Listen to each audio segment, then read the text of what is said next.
Je suis tout à fait d'accord avec vous quand vous dites que la Tunisie est un pays important pour l'Union européenne, important sur un plan géographique, sur un plan historique, sur un plan culturel, sur un plan politique, sur un plan sécuritaire.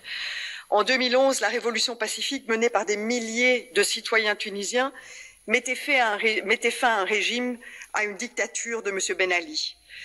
Et à ce moment, l'Europe a été aux côtés de la Tunisie, peut-être pas suffisamment. Nous n'avons peut-être pas compris suffisamment la portée de ce mouvement pro-démocratie en Tunisie. Aujourd'hui, la Tunisie est confrontée à une crise économique entraînée par l'insécurité de son voisin libyen, une crise sanitaire. La Covid a particulièrement frappé la Tunisie avec un effet dramatique sur le tourisme, qui est une économie essentielle en Tunisie, et aussi avec une crise politico-institutionnelle dans une jeune démocratie.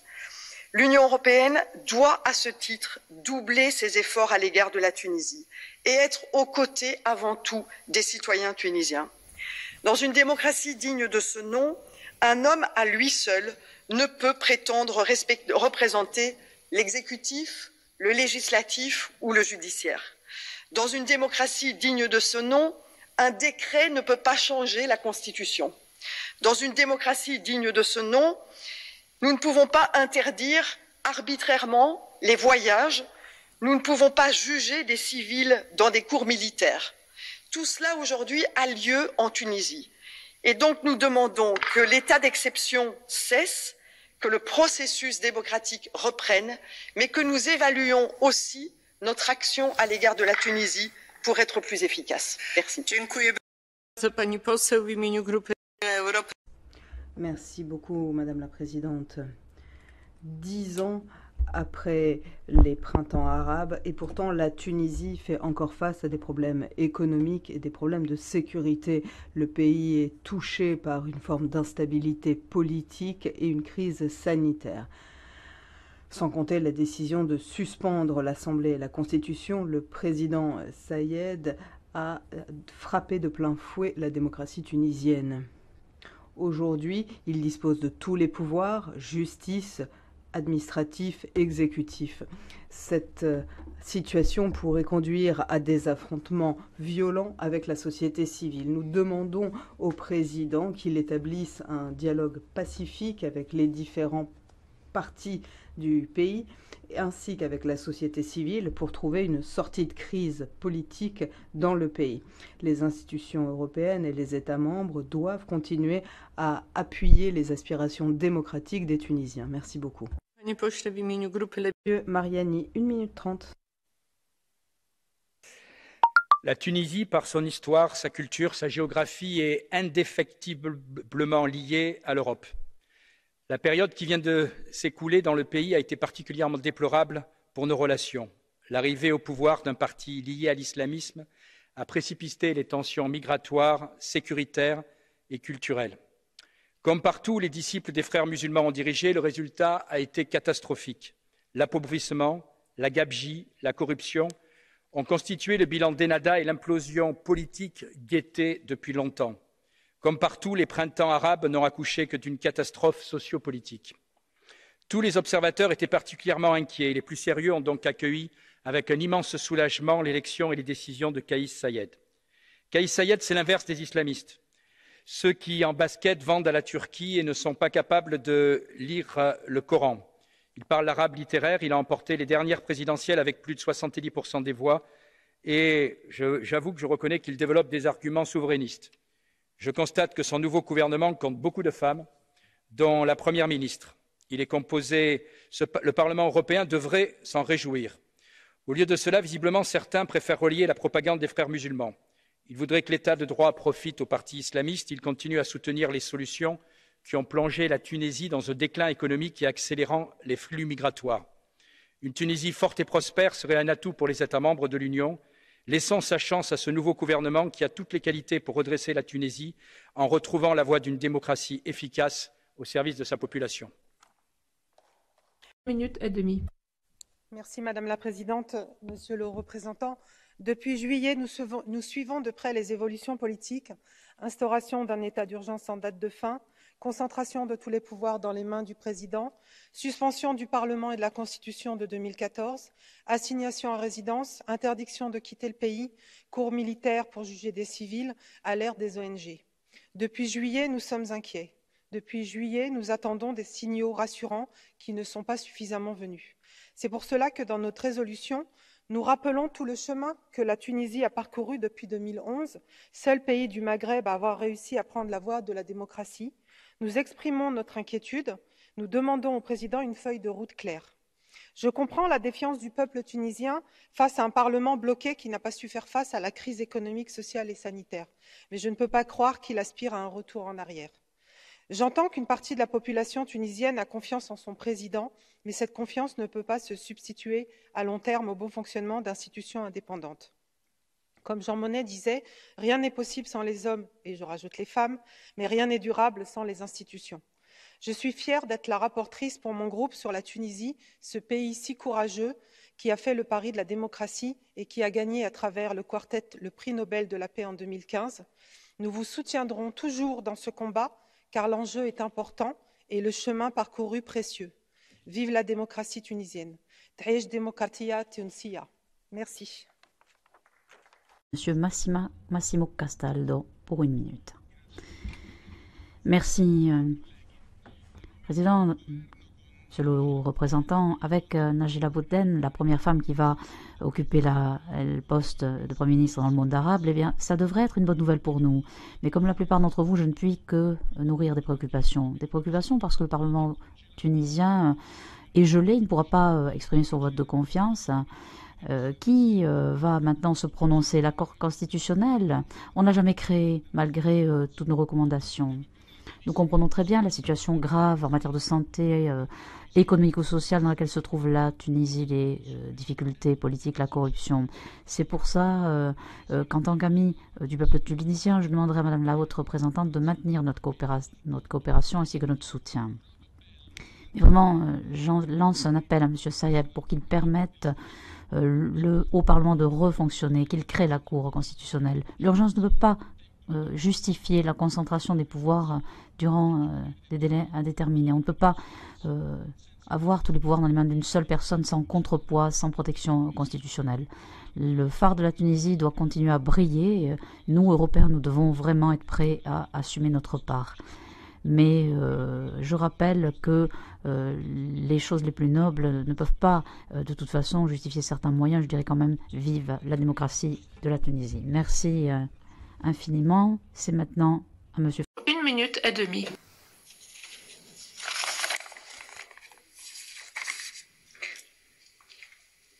Madame la Présidente, Monsieur le Haut représentant, que voulons-nous dire cet après-midi aux Tunisiennes et aux Tunisiens? Eh bien, tout d'abord que nous sommes inquiets. La concentration des pouvoirs depuis le 25 juillet dernier dans les mains du seul président, Kais Saied, est alarmante sur le fond et sur la forme. S'arroger tous les pouvoirs, ce n'est pas un passage obligé pour sauver la démocratie. Il faut au contraire préserver les acquis de la Constitution de 2014, rétablir les contre-pouvoirs judiciaires et législatifs parlementaires, cela le plus vite possible. Le gouvernement doit renouer le dialogue national avec la société civile tunisienne, syndicats, patronat, Ligue tunisienne des droits de l'homme et Ordre national des avocats en particulier, salué en 2015 par le prix Nobel de la paix. C'est avec cette société civile qu'il doit mener les prochaines réformes constitutionnelles et législatives. Mais, et nous voulons le rappeler cet après-midi aussi, la Tunisie est un pays ami historiquement, culturellement, intellectuellement. Elle a, il y a longtemps déjà, fait le choix des valeurs de liberté et de tolérance auxquelles nous sommes si attachés en Europe. Le groupe Renew est à vos côtés donc pour poursuivre la coopération, prolonger l'aide financière, tous ces millions d'euros débloqués, notamment pour lutter contre la pandémie qui touche de très fort la population. Alors, sauf à rompre avec cette culture du dialogue que le Nobel est venu récompenser, il appartient maintenant au président Sayed de capitaliser sur sa popularité pour rassembler plutôt que diviser. Je conclus, Madame la Présidente, de poser les gestes et les réformes qu'attendent les Tunisiens et les Tunisiennes, gestes de réforme que nous attendons, nous aussi, de ce côté de la Méditerranée. Je vous remercie. Bardzo dziękuję, pani poseł. Merci. Pour la gauche, 1 minute 30. La Tunisie, pays ami s'il en est, subit de plein fouet des crises innombrables. Il y a d'abord la crise du Covid qui a laissé, ça a été dit, exsangue la majorité des institutions sanitaires. La crise économique et sociale, on n'en a pas suffisamment parlé, qui mine la jeunesse, qui charrie du chômage, de la misère, mais aussi une crise politique et institutionnelle qui est un symptôme, le symptôme d'un système qui est bloqué, qui est rongé par la corruption et un système qui exaspère la majorité des Tunisiens. On a un nouveau gouvernement. Il est dirigé par une femme, ça a été dit, Madame Najwa Bouden-Romdan. C'est une première étape. Mais ça peut être qu'une première étape, parce que, évidemment, la concentration du pouvoir dans les mains d'un seul homme, fût-il soutenu par la majorité de la population, ça n'est jamais sain, ça n'est jamais bon. Et moi, je crois que la Tunisie, évidemment, elle a besoin d'un nouveau processus électoral. Et pour ça, les Tunisiens, le peuple tunisien, il a notre confiance, il a notre amitié, parce que nous connaissons la vigueur des forces vives de la société tunisienne, les ONG, les mouvements féministes, le syndicat UGTT qui a joué un rôle primordial pour la Tunisie, pour la mener vers la paix civile et le renouveau politique. Et pour surmonter ces crises, la Tunisie et le peuple tunisien, il peut compter sur le soutien indéfectible du Parlement européen, des agences de l'Union, du groupe de soutien à la démocratie et de coordination des élections, bref, tout ce qui fait qu'aujourd'hui, on a envie d'aider la Tunisie et surtout pas de la sanctionner. Et l'aider, ça veut dire aussi amplifier l'aide économique, amplifier l'aide sociale, surtout pas sanctionner, aider le peuple tunisien qui en a bien besoin, parce que nos liens sont indéfectibles, ça a été rappelé, et il ne faut jamais l'oublier dans ce Parlement. Merci beaucoup, Madame la Présidente. La transition démocratique en Tunisie, c'est une des rares réussites des printemps arabes. Les Tunisiens, au cours de la dernière décennie, ont manqué les réformes économiques et sociales. L'économie, le chômage n'ont fait que s'aggraver au cours des dernières années. La Tunisie connaît une crise politique, économique, sociale, avec le discrédit d'un certain nombre d'institutions. L'Union européenne ne peut pas se détourner de ce voisin. Nous avons un engagement vis-à-vis de la stabilité et la démocratie. Mais nos valeurs démocratiques incluent le multipartisme et la séparation des pouvoirs. Je ne sais pas si le haut représentant m'écoute ou s'il passe son temps à discuter avec M. Castaldo. Nous ne pouvons pas revenir aux formules non démocratiques du passé. Il faut revenir à une normalité constitutionnelle au plus vite. Le président et le nouveau gouvernement doivent mettre en place immédiatement un dialogue inclusif avec la société civile, les forces politiques, pour lancer un grand processus de réforme politique, économique et sociale. Il n'en va pas simplement de la politique. L'Union européenne doit accompagner et soutenir la Tunisie dans ce processus ambitieux. Merci beaucoup. Nous en sommes à un moment crucial de la vie démocratique de la Tunisie. Face aux problèmes financiers, sanitaires, entraînés par la pandémie, nous risquons de voir le processus démocratique s'arrêter. Et donc le moment n'est pas venu de laisser la Tunisie seule. Ces institutions démocratiques sont fragiles, ces jeunes aussi. Il faut agir de manière politique et diplomatique. Comme l'a fait M. Borrell.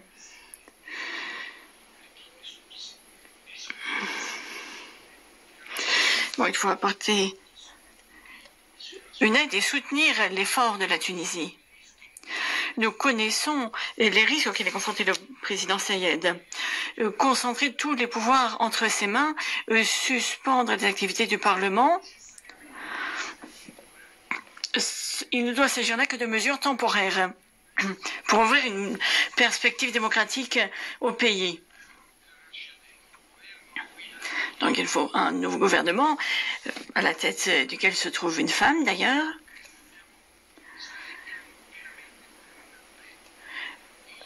L'Union européenne doit être aux côtés de la Tunisie. Bon, il faut maintenant que s'ouvre une deuxième phase. C'est sur quoi nous devons travailler. Une deuxième phase pour cette République tunisienne.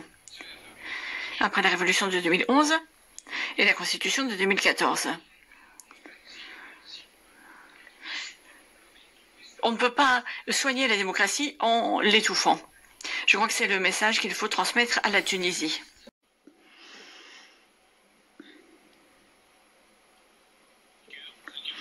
Merci Madame la Présidente. Monsieur Borrell, la décision du président en juillet a secoué la démocratie sur les Tunisiens. C'était la Tunisie, le pays où était né le printemps arabe. Des décisions controversées ont été prises et maintenant constituent une parenthèse dans le voyage que fait la Tunisie vers la démocratie. Lutter contre la corruption, inciter à des réformes, améliorer la situation socio-économique, voilà des objectifs louables. Ce qui n'est pas louable, c'est de prendre des excuses pour mettre fin aux activités du Parlement, concentrer les pouvoirs et gouverner par décret.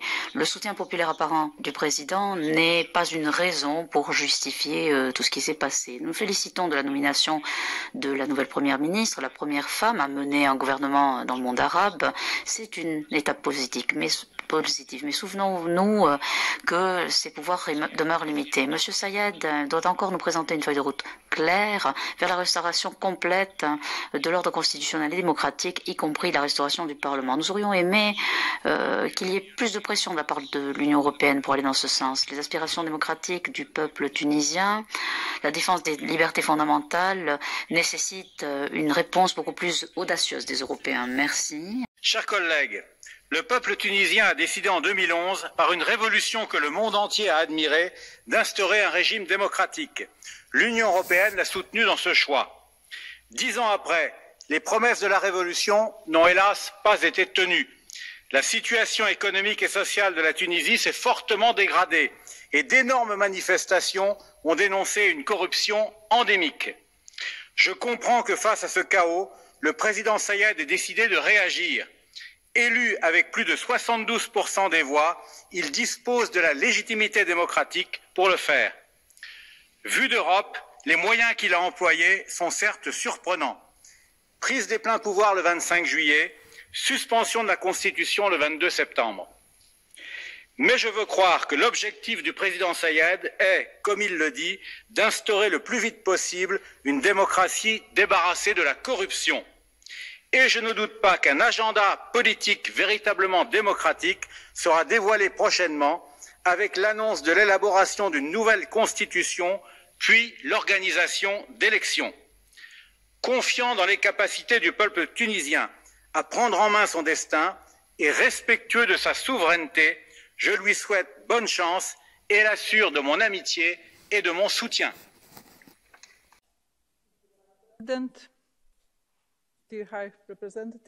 Monsieur le Président, Monsieur le représentant, la Tunisie est un partenaire étroit de l'Union européenne. Nous avons une relation de longue date en matière d'économie et de sécurité.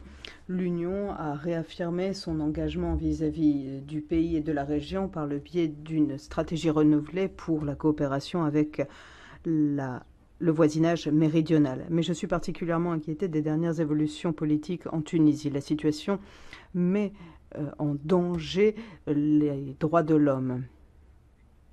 Et cela ne permettra pas de relever les défis économiques actuels et de faire traverser au pays la pandémie de Covid-19.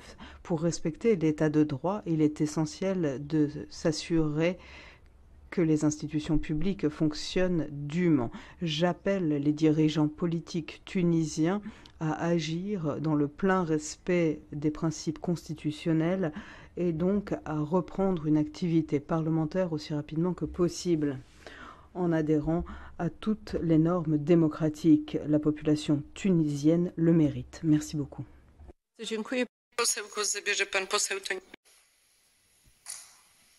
Thank you, Madam Chair. Merci, Madame la Présidente. Je me félicite de ce débat. Nous sommes tous préoccupés par les événements.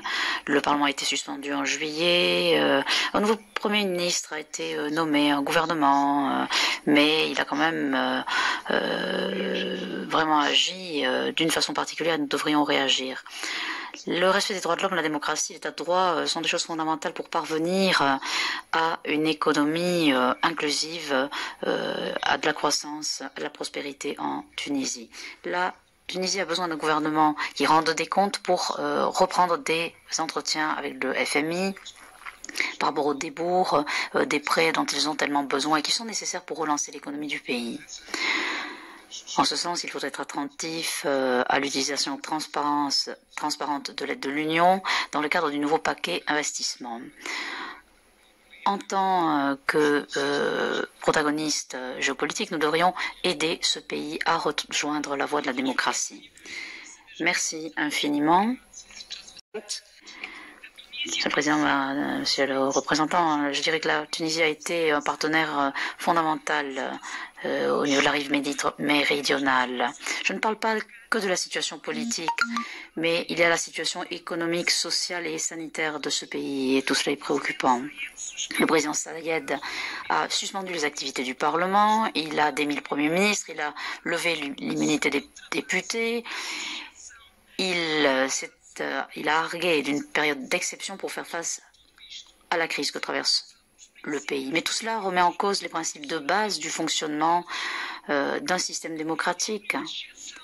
Cette période d'exception, elle a vraiment beaucoup trop duré, je dirais. Il est fondamental, voire urgent, de définir un calendrier permettant de retourner à la Constitution, de prévoir des élections législatives.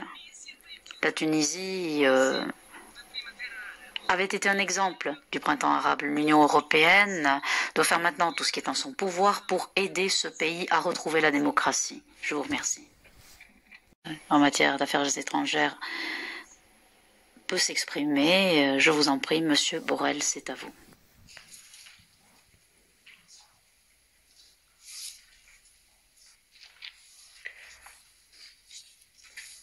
Thank you, President. Merci. Merci pour vos contributions.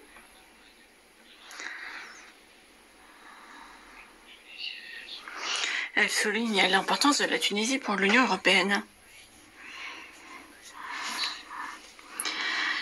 Je répète ce que j'ai déjà dit au président Sayed lorsque je me suis entretenue avec lui.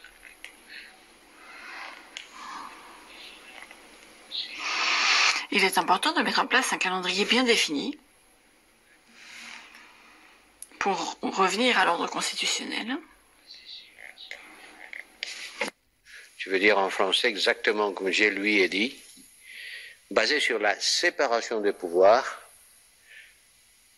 le respect de l'état de droit, de la démocratie parlementaire, la sauvegarde de libertés fondamentales, un dialogue permanent et inclusif qui tienne compte de la volonté et des aspirations du peuple tunisien. I said that very clearly. Je l'ai dit de manière très claire. À soutenir le peuple tunisien, elle est certaine, mais ça sera sur la base d'actions et de mesures concrètes prises par les autorités tunisiennes et que nous déterminerons comment au mieux accompagner le chemin vers la pleine démocratie, la stabilité et la prospérité de l'Union. Let me reiterate that. Je vais donc le répéter.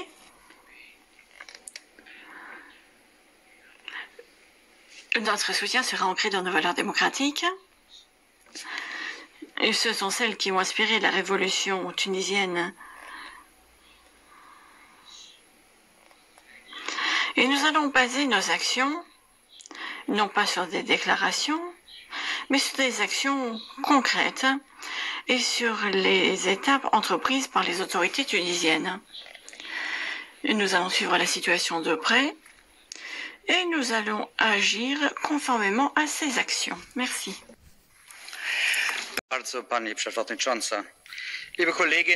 Chers collègues, la situation est difficile en Tunisie.